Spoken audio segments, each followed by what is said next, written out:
Well, if you suffer from one more year syndrome or fears of spending the next dollar or that money's transitory, and like I thought when I was younger, if it's in my pocket, baby, it is, it's fair game. Well, the next half hour is going to be specifically for you because the Leisa Peterson's here. How are you? I'm so good. It's so fun to be here. Thank you. Well, I got to tell you on this project, talking about money catalysts and really kind of changing our framing around money. I love this project, number one, because when you're introducing it, it's all around a donut, number one. Like this woman is looking longingly at a donut. And I'm like, oh, that's me. That's totally me. And in Paris, which I don't know if you and I have talked about this, but it's my favorite city in the world. But Me too. isn't it? It's so, Paris is so awesome. Oh, the best. But why this topic? Why now? Why do we need to talk about a new framing around money? It's time.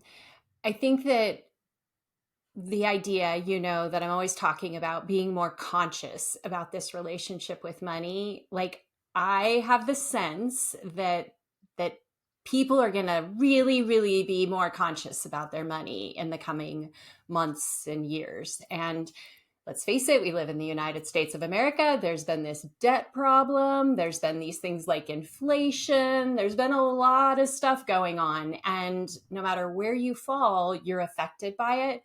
And that's how it goes with money. So I'm always preaching to this idea that the more we understand our relationship with money, the happier our lives are going to be.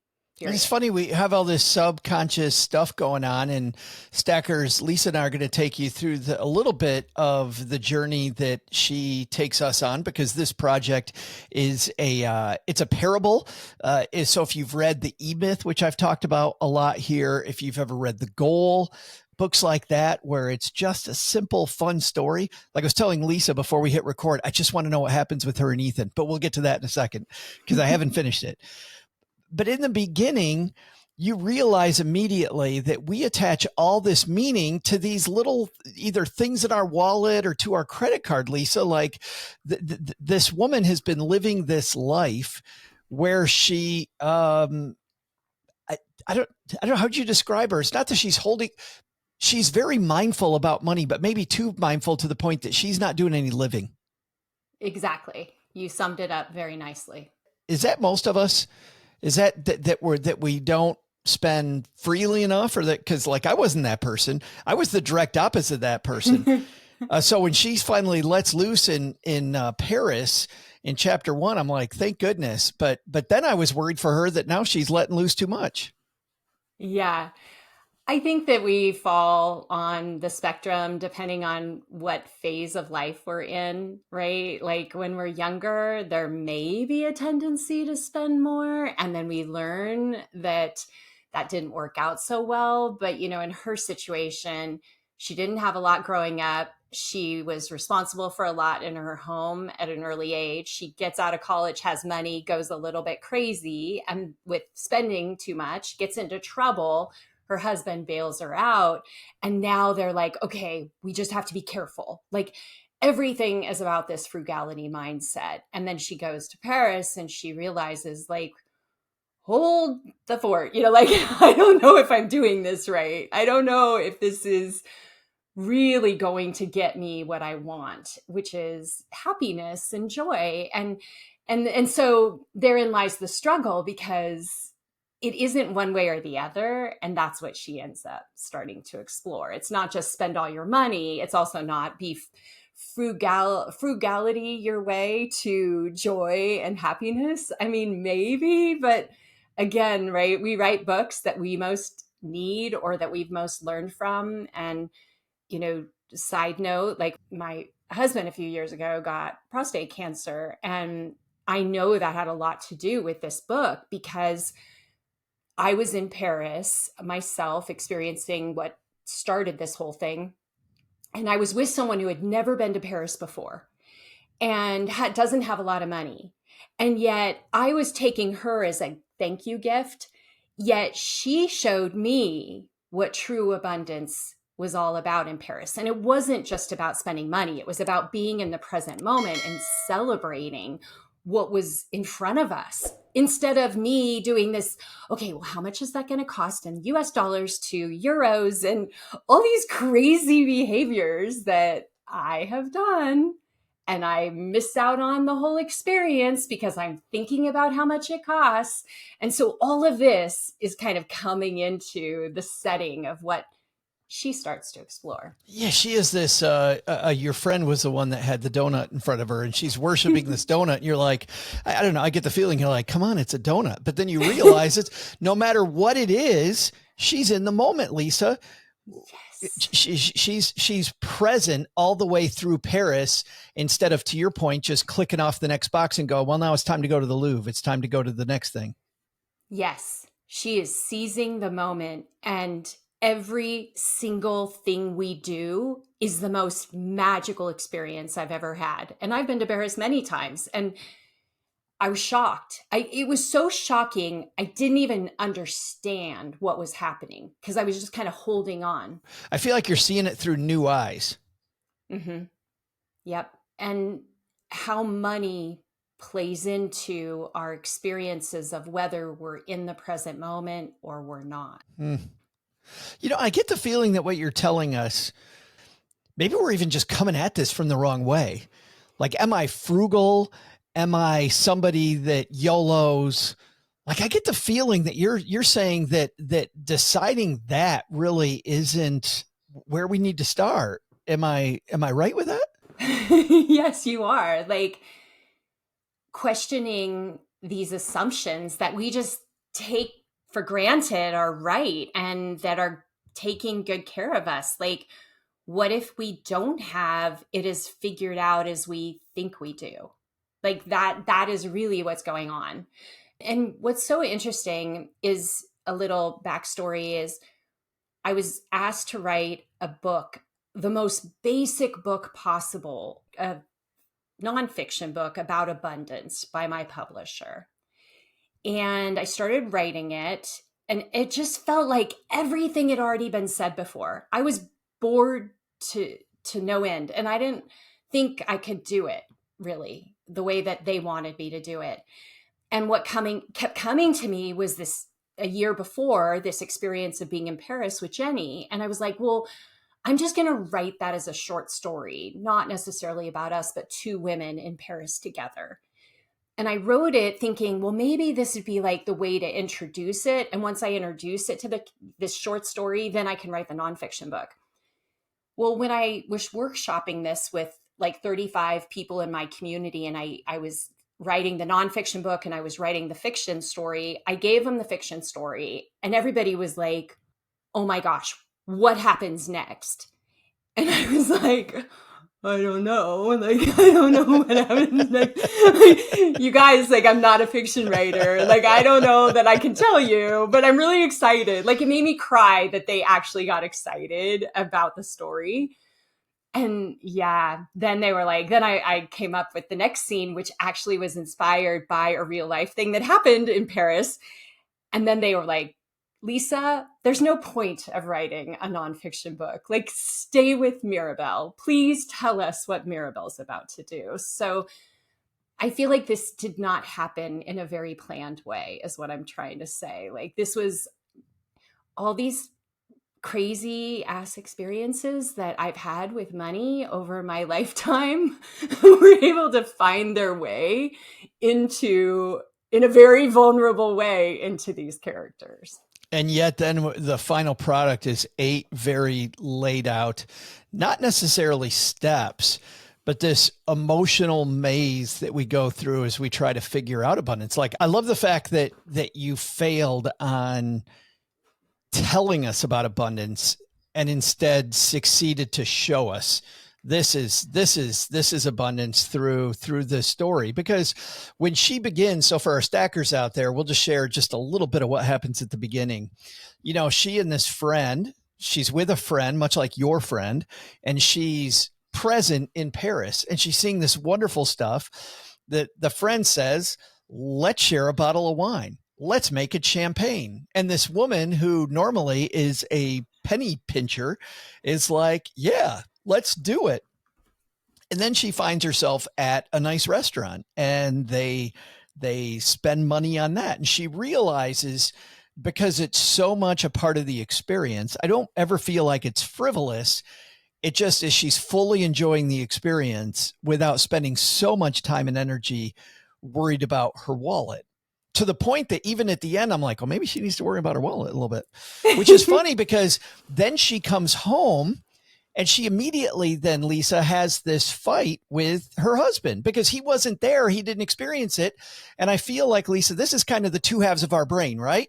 I've got the, damn it, I'm in Paris and this is the experience I want in my life. But at the same time, I have to be responsible. I got to make sure this lasts forever.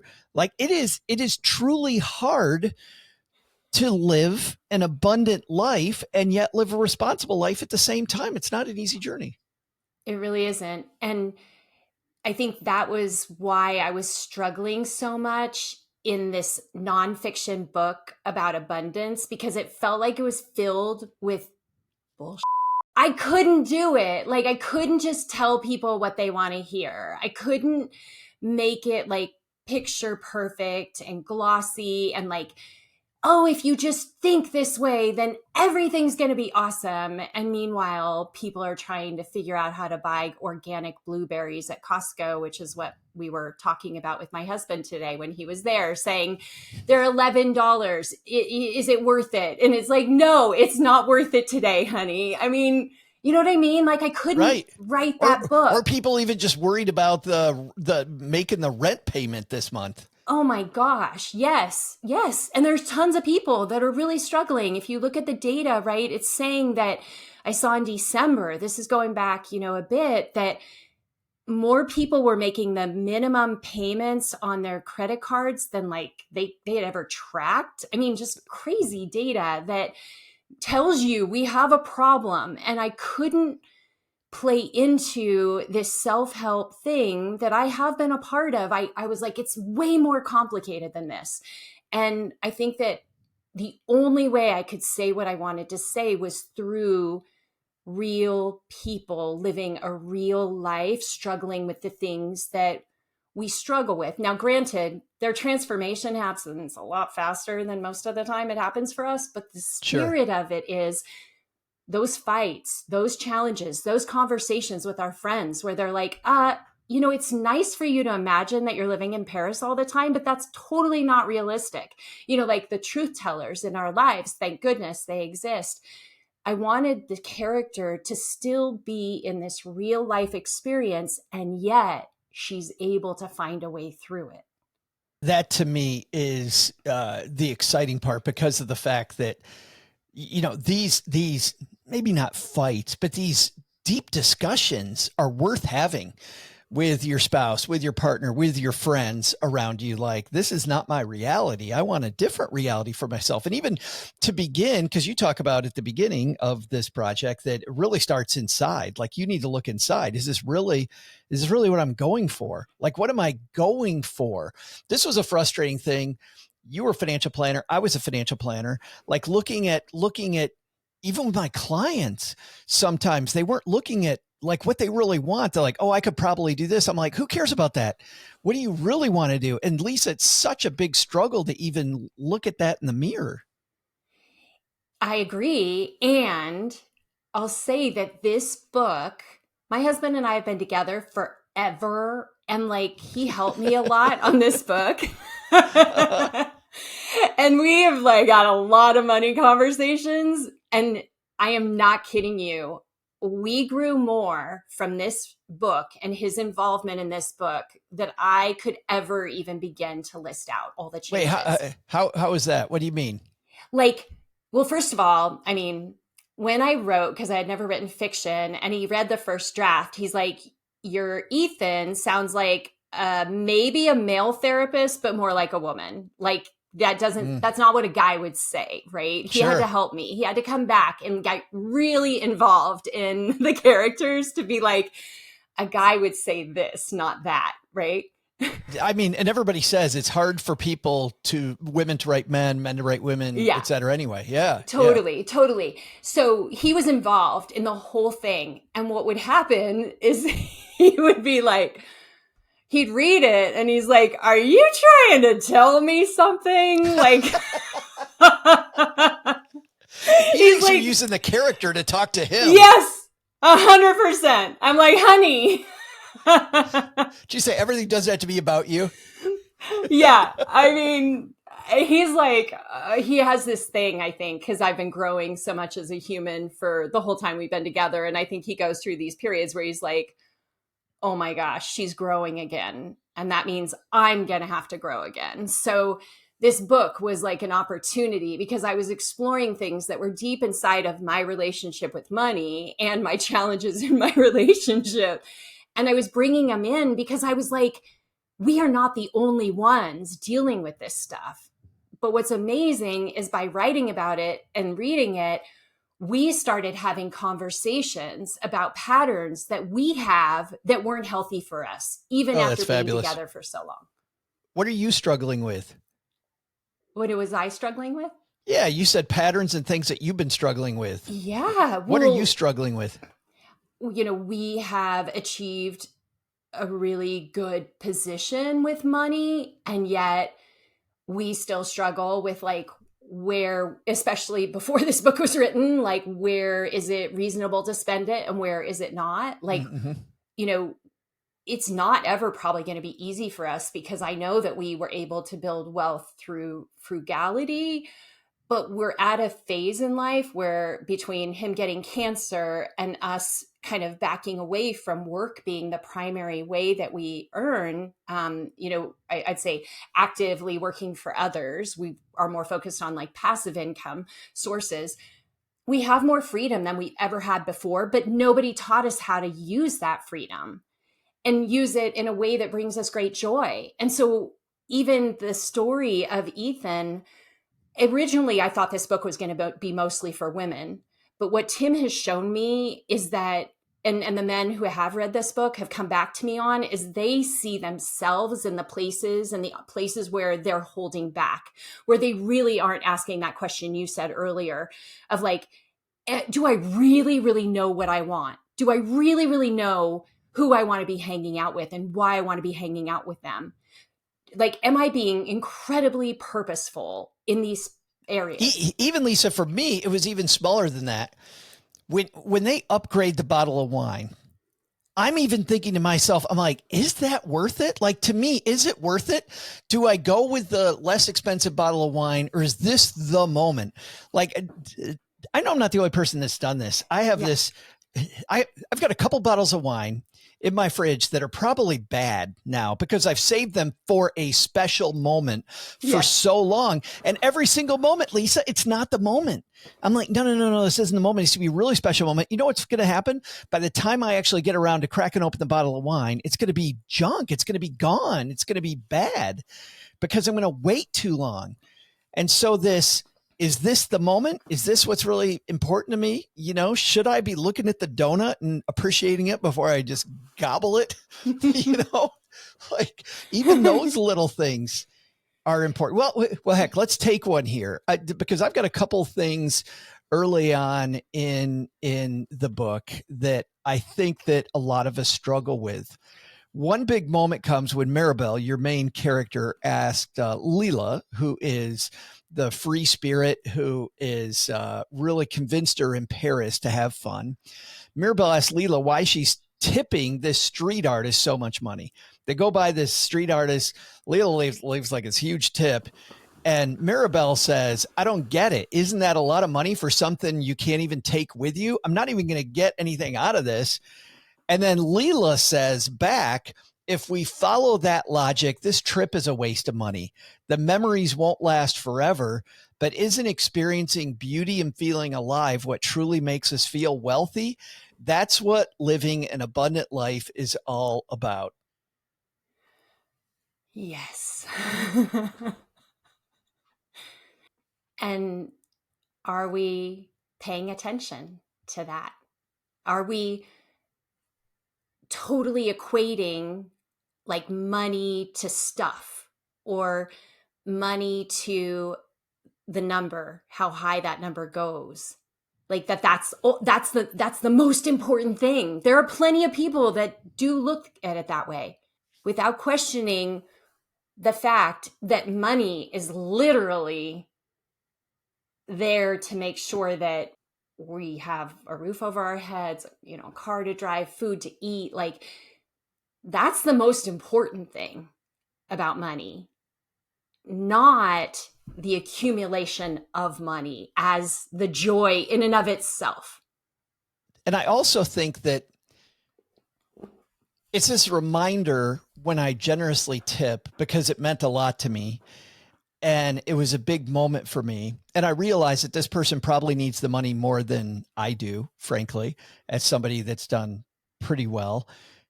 I've also found that it always comes back to me. You know, like the spirit of giving, the more I give, the easier it is for me to manifest more money. I don't know why. I don't know how, but Leisa, it always seems to happen. You know what I mean? Where when I get really, really, really frugal and I don't do anything, I feel like the opportunities dry up. The universe just shuts down to me the same way I'm shutting down to everybody else. I totally feel that. And I've noticed it. And I think that it's so powerful to just notice where your scarce patterns show up, because they might not be as blatant as what you just described, where you're like, oh, I feel like I need to be more tight with my money. Like it might just be in certain places, like Sure. At the restaurant when you're tipping. Yeah. And instead of feeling the generosity of this great service that you just received, you're like, oh, tipping is overrated. You know, like you go into an internal tirade of like, even though you just got wonderful service, like that would be, in that moment, you are having a scarcity or abundant experience right there and then. It's amazing being around other people and watching this manifest itself. And you sometimes wonder what's going on in people's head. You know, people also feel this way when it comes to work. Early on, Mirabelle meets a man in the airport and he clearly, you have this great device you use so that she's able to be around a really, really rich guy. I won't spoil it for everybody, but I like how you get them sitting next to each other and they just start to talk. And he explains to her that he grew his company bigger and bigger, and he made more and more and more money. And he talks about how he was really chasing this unclear idea of success. And he didn't really know it was bigger and bigger and bigger. And it was for what? And it's funny that I read that within an hour, I saw this interview on TikTok. This is an interview with the character known as MrBeast. You know MrBeast from YouTube? Yeah. This is Jimmy, MrBeast, being interviewed by Stephen Bartlett.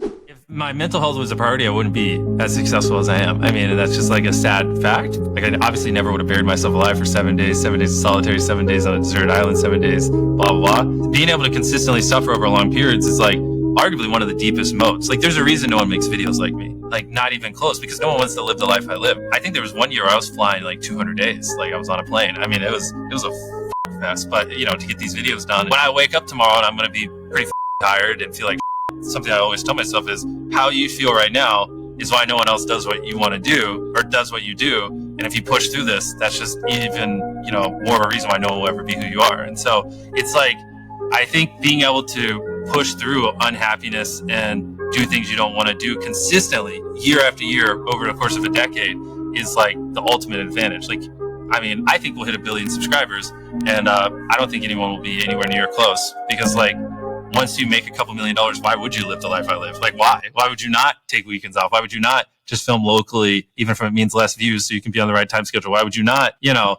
prioritize your sanity and that kind of stuff? It makes no sense, but that's why no one else does it. It's funny, like, Leisa, I'm with him about the mission. You can tell it's not about the money. It's about the billion views. I see people like him, like Tom Brady, like Serena Williams, where if it was just about one title, Leisa, they would have gotten the trophy, moved on. But it truly is about this system of making trophies and this inner drive to be better. Like, I'm on board with all of that. The part that struck me that I don't hear from any of those other champions was pushing through unhappiness and pushing through mental instability. I've never thought of, I have at times, and obviously I'm looking at this through People Magazine's eyes. I've questioned sometimes, like, what Tom Brady's focused on, or, you know, Serena. It's easy for me to do. It's easy for all of us to throw darts, right? But I never questioned their sanity or their happiness. I felt like they're probably very happy. When you see them, they seem very happy doing this thing, driven and happy. When Jimmy starts talking about unhappy, that's when he really loses me, because he seems like your guy in the book. Mm-hmm. Like, he's just building it and building it and building it and building it, and colossally unhappy. Totally. It's all ego. There's no heart in it. You know, the character in the book, it took, you know, getting cancer for him to reevaluate his life. And I've known plenty of people who have done that, but not just reevaluate, but like realize that maybe he was missing the whole freaking point of his life. Like, that's what I feel like happens. And that, and you know, what just occurred to me when I was listening to that and to you, there are, most of the time we'll see successful people and we'll see them like doing the Tom Brady, or right now it's Nicole Kidman. I'm like, how many movies can you be in? Like, you're in every single thing. I don't know everywhere how she has a look. life. Okay. So we see those stories of like one more. But what we don't see are those stories. And I do feel like this may apply to Serena, where she did fall in love and she did have a baby and her life radically changed. Okay. And she went to that life and she's totally embracing that life. And I think she's talking about it. But most of the time, when people do find the beautiful combination that's bringing them love and happiness and joy, they exit and we don't ever hear about what happened for them. They just disappear. So we don't have a lot of role models that say, maybe I didn't really understand this game of life. Even though it looked like I was winning, it's not true. I'm chasing the thing. And for what? I was very disturbed by that interview. I had a long discussion with our friend Paula Pant about that discussion earlier today. Because when he talked about being unhappy, I'm like, I think you're missing it. I don't know. Again, easy for me to say because he's MrBeast with all his stuff going on. But I don't think choosing happiness over or choosing unhappiness is the way to go. Later on in the book, you begin marrying money habits into these catalysts. How do we begin? And obviously, in a 25-minute discussion, we're not going to solve all of our stackers' problems, Leisa, but how do we begin molding better money patterns into this abundant approach that you're talking about? What are our first moves? What I realized was it was very important for the reader to have some suggestions about increasing their income, increasing their savings, because this is something that people love to talk about in the worlds that we come from. And what I also knew, and this was Mirabelle's mom is very similar to my mom. She was always in financial trouble. And so even though Mirabelle's kind of figured out money and she's trying to understand abundance, her mom's struggling with all kinds of money problems. And what ends up happening is Mirabelle goes to her coach and she's like, I need some help with all of this. And what ends up happening is she gives her 5 strategies for each. And it was so hard, Joe. I have been working with people in money for like 30 years. I started with 20 for each of them. And I just kept drilling down like, okay, only 5, girlfriend, you can do it.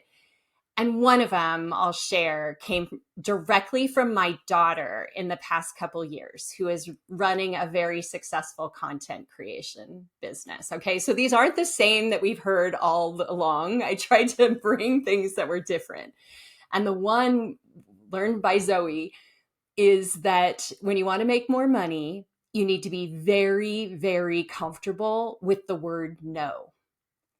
And what that means is that my daughter, in negotiating her deals, she strives to hear no, because until she hears no, she is not sure that she's actually pricing at the market for her services.